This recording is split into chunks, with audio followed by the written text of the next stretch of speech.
Hi, everyone. Welcome to our live hot seat. I'm super excited to do something new and very, very different today.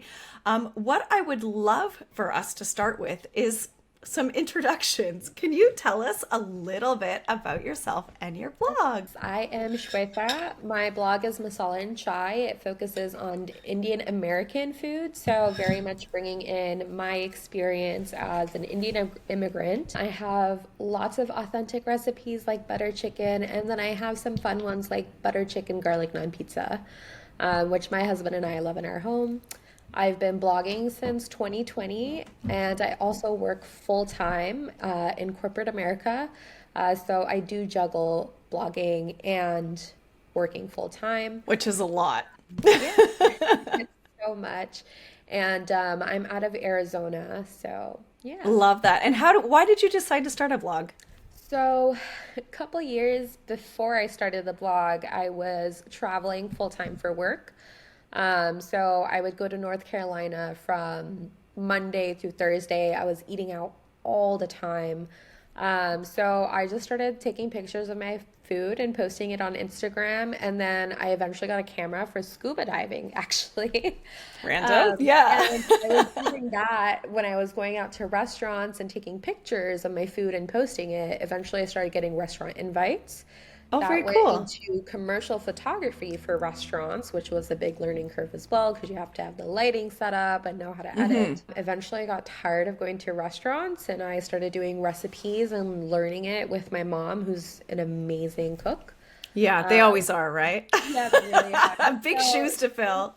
fantastic. So I like recording our recipes and I was putting it on Instagram, doing super well on Instagram. So I was like, let me put it in a real location where people can reference it, so. Yeah, I love that. So you started your website. Mhm. Then, when did you start really using Pinterest or kind of like figuring out the Yeah. Pinterest piece? Or what were your goals with So Pinterest? I have lots of questions. I think I was one of those classic people that had a Pinterest account for like 10 years or whenever it first Yeah, started. And I was just like one of those people that I had those like hipster, I don't know, like rooms, those like boho rooms right. from the early 2010s. Yeah, yeah. So I think I I still was have one of into those like boards. that stuff. Yeah. So I had to like go and clear all of that out. And I think I started Pinterest really in like 2022, I want to say. So it hasn't even really been that long. And then it was just like whenever I had a new recipe, I would, pin something. And then Okay, when cool. Google started tanking with its AI's stuff and the helpful content So was updates, that like a year um, ago, 2024, you saw yeah, like about as I in when think. you looked in your GA4, you had a significant dip? Yeah, and then it was really, I think it was January last year where I was like, oh, I should create, a strategy. And I kind of hodgepodged a strategy. I attended your free course. The So that was challenge? Yeah. Well, that's okay. That's and what that it's was there really for. helpful. Yeah, so Yeah. that was kind of where I started building somewhat of a strategy. And then Cool. at some point, I was doing 300 pins a month. So I did see a It's a lot. significant uptick. I went to like 1.2 million impressions, I think around 20,000 outbound clicks, which is awesome. Yeah. And the reason we're here is because that's tanked. Yeah. So Yeah. recently you shared, and I'll just share for some background. So we know each other from threads, Yeah. and there is some rumblings in sort of the creator community, blogging community, and you're amongst them, that you've seen a little bit of a dip in your numbers, which is concerning. And then I did notice other food creators saying, hey, like I'm experiencing that too. So just Yeah. for some context, like what sort of number drop have you seen? You mentioned impressions, and then of course I asked you to share. You've seen Yeah. a drop in traffic as well as saves. Yes. So when I was looking at my month over month, actually, it's about the same for both, but revenue wise, which is what's really important to me, I'm seeing about a 36% drop. Okay. And that's about month over month. But even just looking at last year, and comparing that, it's about a 3% drop from last year. And last year is when I first started my Pinterest strategy. So the fact that it's doing worse than last year is Yeah. crazy. That's worrying. So, So I offered to Shweta that I would take a look at her account with her blessing and hope that doing this sort of like hot seat about what I would do if I was your Pinterest strategist or your Pinterest coach. And this is what I really do on a weekly basis in my program. But I thought it'd be kind of fun to like pull back the curtains and share what I would suggest to you. And some things you'll feel an immediate impact, and then other things might take a little bit longer. What I often ask for, and folks who didn't see like our conversation on Threads, is one, I often am asking, these are the things I think. So first off, I don't panic because there are always ebbs and flows to particular accounts. What I notice and what I'm always striving for is that we might have these seasonal ebbs and flows because there are good seasons or bad seasons and like what's going on around us that we can't really control. But I always want to like, when I ran my Pinterest agency and at any one time had around 50 clients across like creators, brands, all different types, is what I would look for is like, especially people who are full-time content creators or even part-time content creators or bloggers like you, is that we can have this, right? But what I'm trying to do is like, as a strategist, is like kind of like get it like this. So like, even if we have dips that it's not, and that we're trying to build year over year. So what I also look for is for key metrics that we've decided upon, that we're increasing those key metrics 1 to 2%, which sounds like not a huge month over month, but you can imagine 12 months on. Yeah. So for context, what I also was wondering about was like, what were your numbers like this time last year? If March 2025 is low, is it compared to 2024, 2023, like what other like year over year data do we have? And then I always want to look at what's happened in the 3 months leading up to your numbers so that we can really kind of stand back and understand, like, is this normal for this time of year? And then I also always want to know, do we have a dip in actual traffic? What do your saves look like? So just between like anyone watching for any type of account on Pinterest, whether you're a creator, whether you're a shop owner, what I'm always looking at is saves, because saves are the biggest metric for one, your content health, two, it's the indicator of what sort of website traffic we can predict in 2 or 3 months' time. So that's why yesterday when you posted it, I was like, can you show me what your saves are? And that's when I started to get worried because your saves are down. So let's take a quick look at your account. So let's go over a few things that I would do. I would love to see you zoom in and see more of your face in your profile photo. And I might even include your name to your profile name here. Now, I love that you have authentic Indian and Indian fusion recipes because that's going to help you rank if people are searching for that particular phrase. I would say that we could look up the search volume related to authentic Indian.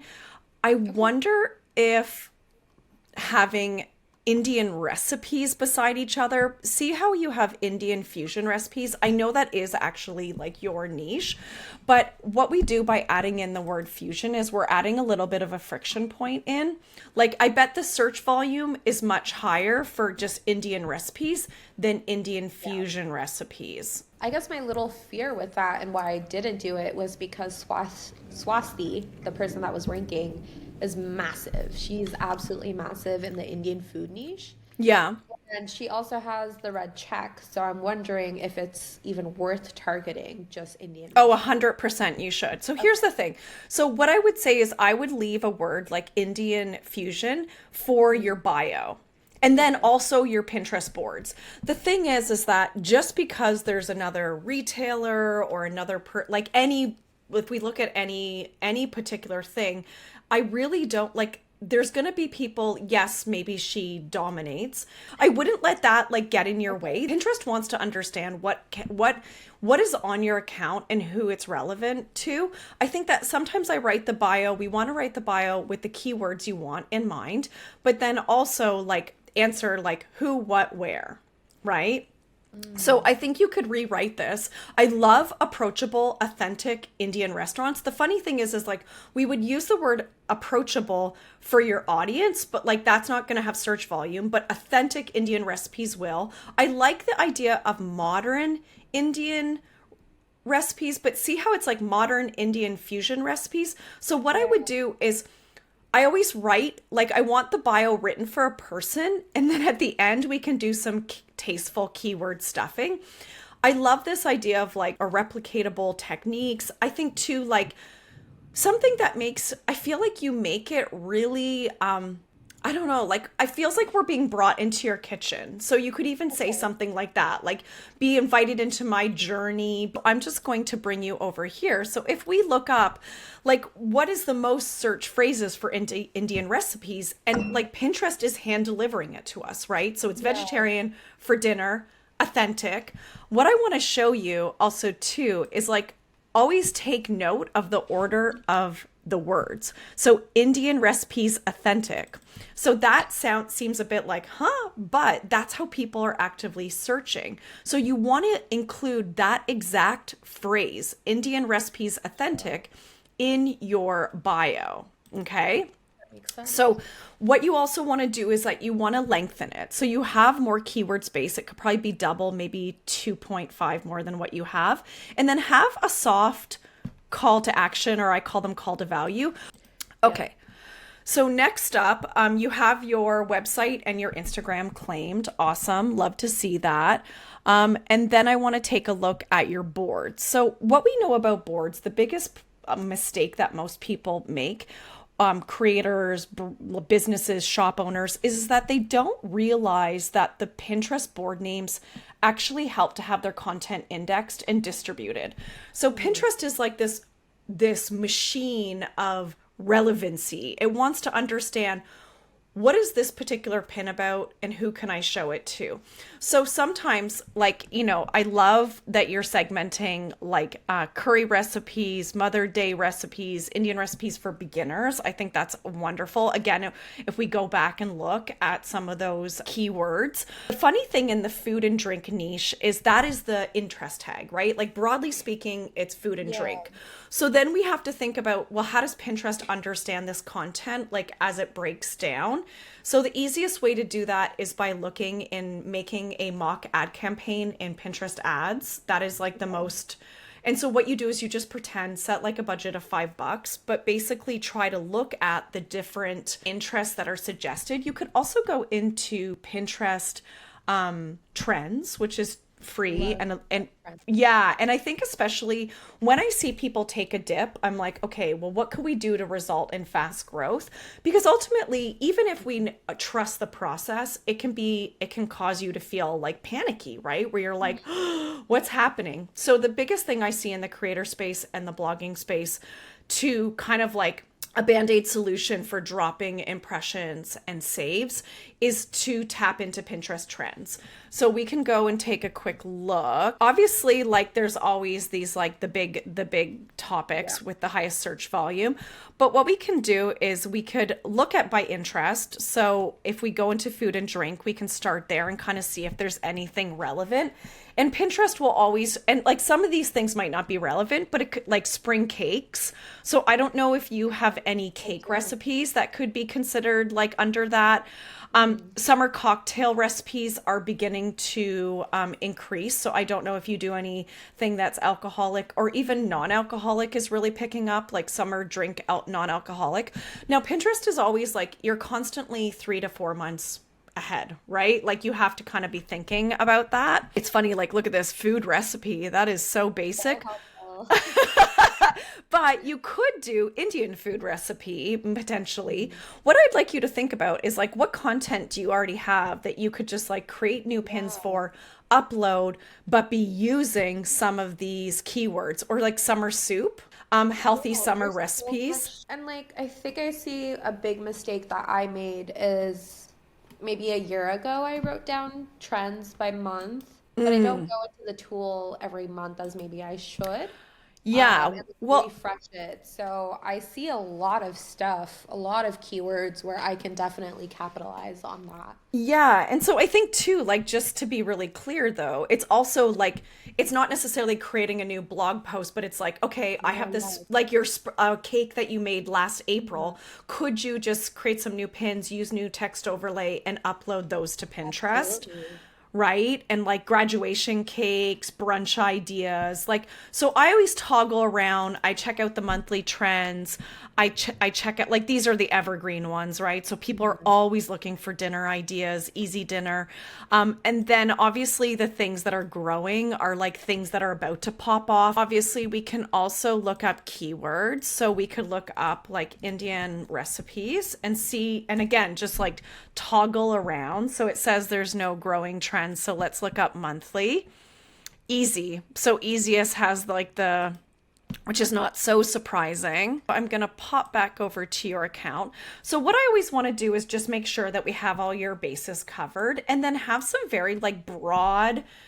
I know that you specialize in creating like Indian fusion or modern Indian food, but you could also create a few boards that are very broad in the sense of like easy dinner ideas. And then what you can do is this becomes like a second or third place for you to pin an Okay. easy Indian dinner, but it's just any, like, it's a meal. It could be that you focus on the fact that it's chicken as like the protein, a vegetarian dinner Right. idea. If you created some broad categories, what it does is it allows Pinterest to potentially feed it out during seasonal times Mhm. when it's less specific. So what we know is that search has changed to some degree in the last 6 months on Pinterest. What is happening is Pinterest also wants to show.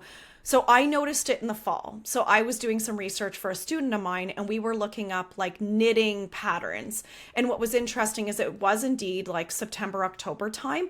And in my search feed was actually like fall knitting patterns. And but I didn't use the word fall. But Pinterest is trying to make the search results are dynamic. And so Okay. yes, those like bread and butter, high performing food pins are going to Yeah. show up for like easy dinner ideas. But what Pinterest is also doing is seeding spring dinner ideas.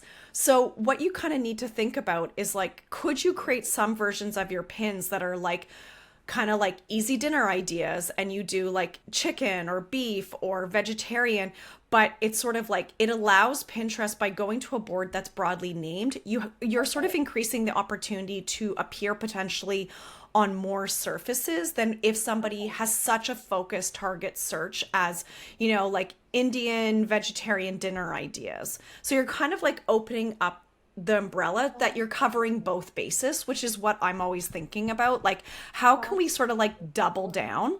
Yeah. I love your pin designs. I really think they're gorgeous. But here's some things. I saw that before you were experimenting with video, and I know it's very controversial. The fastest way that you can recover your numbers and your saves is by creating video.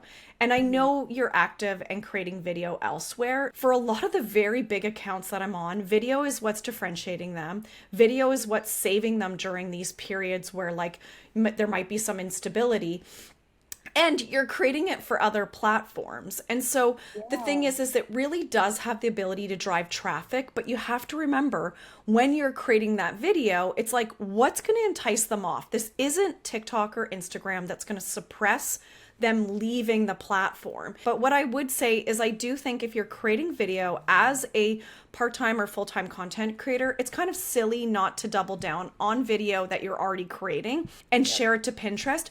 But what I want you to do is that when you bring it to the platform, that you're having that strong call to action that is like, get the full recipe, this, like, give us a reason or make us like, what's going to make us want to leave. I have to say that I think sometimes I see like TikTok food creators where they kind of give everything in TikTok because they know people aren't going to leave.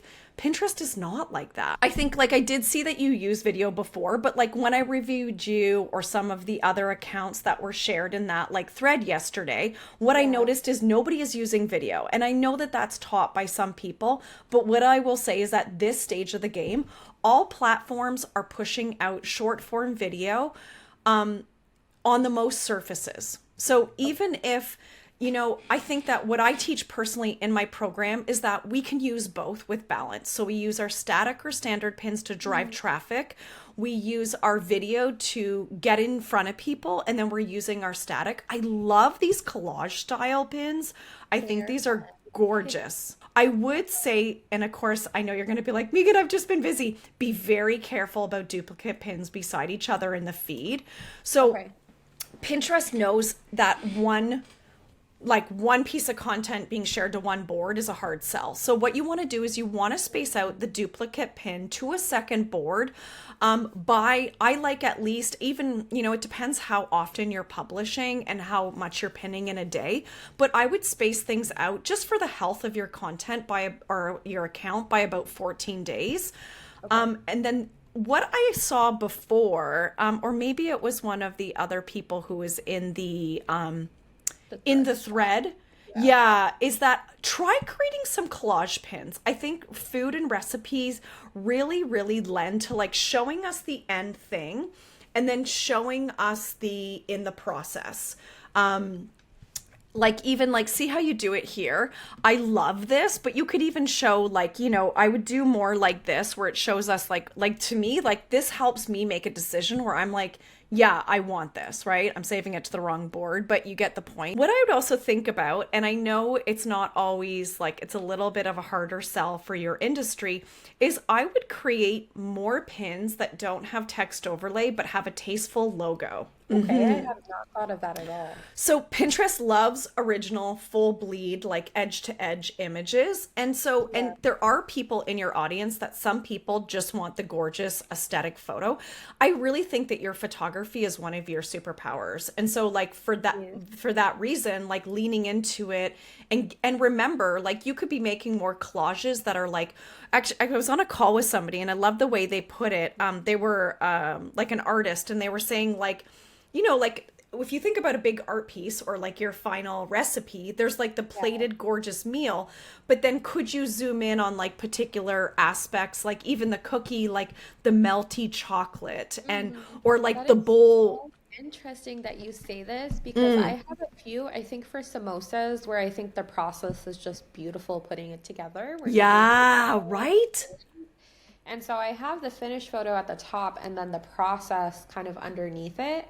And those do so well. Those do Well, Pinterest is visually scanning all of your images and all of your video, and it's saying, like, what is this and what makes it different and relevant? So if it's easy, tell us it's easy.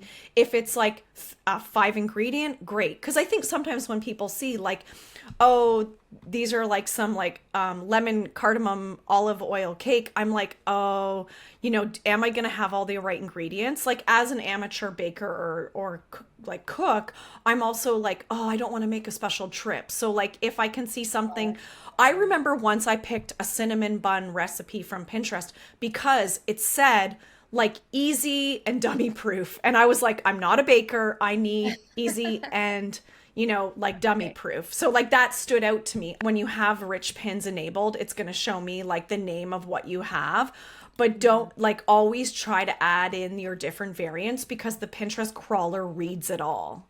Okay. And then anything you can do with collages, okay? So Collage. like Yeah. looking at your account, like you have so many curry recipes, you have so many appetizer recipes, you have tons of like drinks. So Yeah. like start doing roundups of your own content. And I always say this to people like So as a smart. blogger or someone who creates content, also think about your reader funnel. So when people come into my program and they'll say like, oh, like I'm a blogger, like I don't have a sales funnel. Yeah. Your highest revenue blog content. Is your website designed to capture emails? Because that's how you can say like, here's my recipe of the week, go read it. That's how you create super Yeah. fans, right? And give them easy access, especially if they're not into Instagram or not into threads or whatever. And then you think about like when I look at content creators that I've supported that are making like silly money. Like they're the ones where you're like, I can't believe this is true. What often we notice is there's a like a reader journey. So like they're making it super easy to take you on that trail of like, this is my number one chicken recipe. Let me show you, and you'll suggest your like three other recipes that result in your highest ad revenue. And then shift that depending on the year. Like as you head into like the holidays, do you have holiday content or things Yeah. that are good for like gifts? One thing one last like thought is to add, not on every pin, But on your static images, I want you to think of calls to action or calls to value. So doing things like get the full tutorial, like, or grab my shopping list, or read, like, make it tonight. Like, get creative and take Okay. that next step with saying to them, like, head to my blog and get more. We have to remember that sometimes, like, people will save a recipe, but we have to give them a reason to want to come back and click through. Okay. I would recommend that if you are going to start layering video, like if you want to experiment with that again, try putting out your video. Like, you can publish it in the Pinterest scheduler, and Okay. that will allow you to add the tag topics, which will be really good for your distribution. Make those Okay. go out at nighttime or on the weekend, because as a blogger or creator, that's when people are acting upon their saved Okay. pins, like you as a creator. Yeah. So lean into that. Although we know it's a search engine and ultimately it's Yeah. going to, like, it's going to distribute your content more and more over time. I find that, like, it doesn't hurt to put out video content when we know usage is much, much higher on the platform. So I Okay, yeah, really ask struggle with questions. video. I struggle with video on Pinterest, and I was just looking at my top one, and that's 66% down in impressions, 67% down in clicks, 75% down in saves. So that's huge. And I'm just wondering if I should be posting that same video, maybe changing small things and just like keep putting out So that video. yes and no. So if it links to, does it link to a blog post or a recipe? Yeah. Okay, so what you want to do is you want to grab a different cover and use different keywords.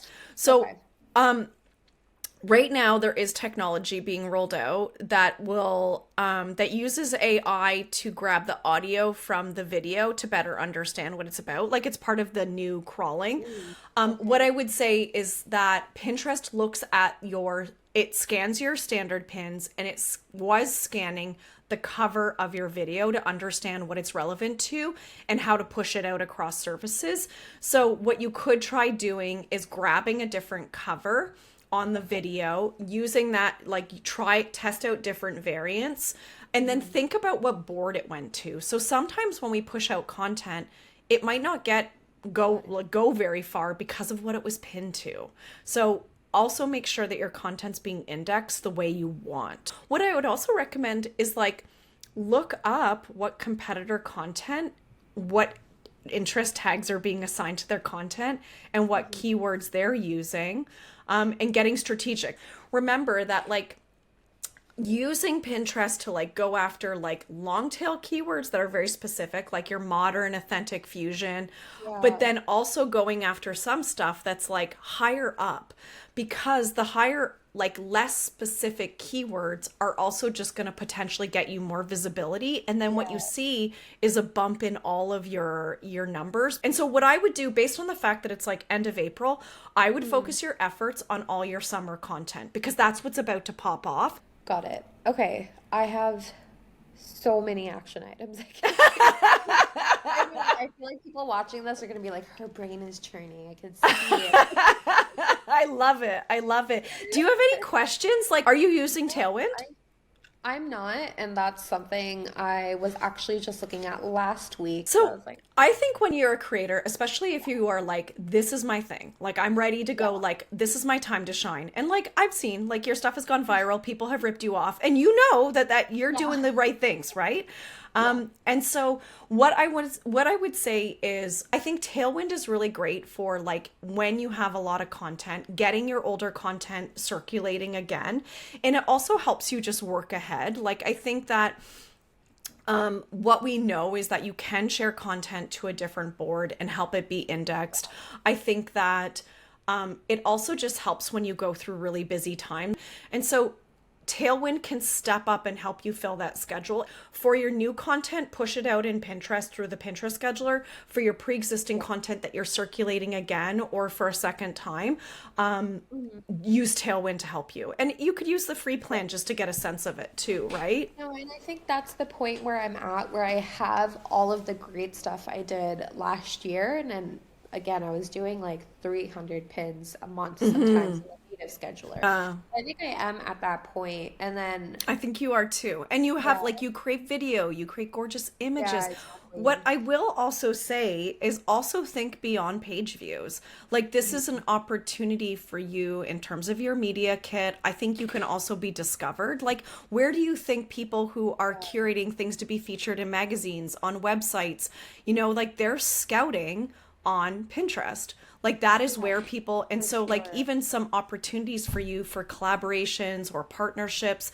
Like sometimes we have to also think beyond the like, yes, you make your bread and butter from page Yeah. views and content creation, but like, what does it look like in terms of diversity of kind of like your ecosystem and potential opportunities that will arise for you in the future? And then, of course, like Pinterest has some really cool programs Mhm. to help make Pinterest more diverse and more representative of people who might not have the same opportunities on other platforms. So, like, always keep your eye out for that stuff because they're always looking for people who are creating interesting, original content that's unique to you. Yeah, and I have seen Pinterest on Pinterest India as well. But like the actual Pinterest account really excited me. But they've like repinned my stuff and put them on their boards. So in my head, I Amazing. was kind of like, okay, that my pins are being noticed. Hmm. And I've had brands reach out to me and say, hey, I saw you on Pinterest, and I think you could I be a love really it. good fit for XYZ. Hmm. So it is definitely an amazing discovery tool. I'm excited because I was looking at my videos and I have so many that are just So like many. sitting there, haven't been circulated, and can really just go on Pinterest with very little effort and I could start Exactly. testing some of that stuff out. So yeah, lots of action Well, items let and me know. Will you check in with me? Check back in with yeah, me. Let me know how things go. yeah, of course. So yeah, there's so much you gave me to do in what like 20 minutes. Well, and I'll tell you, like we all know, like it's a search engine. I think that too, like this will be, it's not going to be like video could help you very quickly, but like a Yeah, lot of the things that you're going to implement, like we'll talk in September and you'll be like, right. Megan, it worked. I hate that I have to say that, like we're at the end of April, but Yeah. that will be when it actually, so like also too, focus on the summer on your saves. Okay. Okay. So, Yeah. like, you can even prompt people in the video, save this, like, add text to the screen, save this, So I because think that was one of the questions I had is I also do voiceovers on my videos now, which love. I haven't previously done. So should I be keeping those voiceovers on Pinterest? Yes. Because I know when Yes. I scroll Pinterest, I do not have video on. Like I'm not sure. I feel like Yeah. A lot of people don't, but just trust the yeah. process. But I So feel like now Pinterest is probably listening to the it is audio as listening. well. It Okay. is. Thank you for letting me do this. I really, really appreciate it. And then obviously, like, let us know how things go. I hope that it sort of Okay. helps you and sort of eases like a two. I know it can be hard when you see. It's funny because I've just weathered so many storms on Pinterest, and it's sort of like things go up, things go down, things go back Yeah. up again. And I think sometimes the complaint, like when things are in the red or negative, it's sort of like two. Like I always step back. Like let's go back 7 days. Don't look at anything from the last 7 days. Look at 30-day time periods, and Yeah. then make sure you're using some sort of tracker so that you can Right. see your month over month numbers. And then Yeah. whenever you see a dip in your website traffic, focus on your saves. That's like my biggest takeaway. Okay. Focus on your saves, and then you'll start to see things recover. Um, Interesting. and Okay. yeah, I'm just really excited for you to see how Yeah. things I'm gonna go. do a check-in and see how Alrighty. Well, I'm going to wrap up. So if anyone has any questions, if you are in the food space, I hope that this helps you with your Pinterest marketing strategy. And then maybe even if you see this video and you would like me to do another hot seat, jump into the comments and let me know.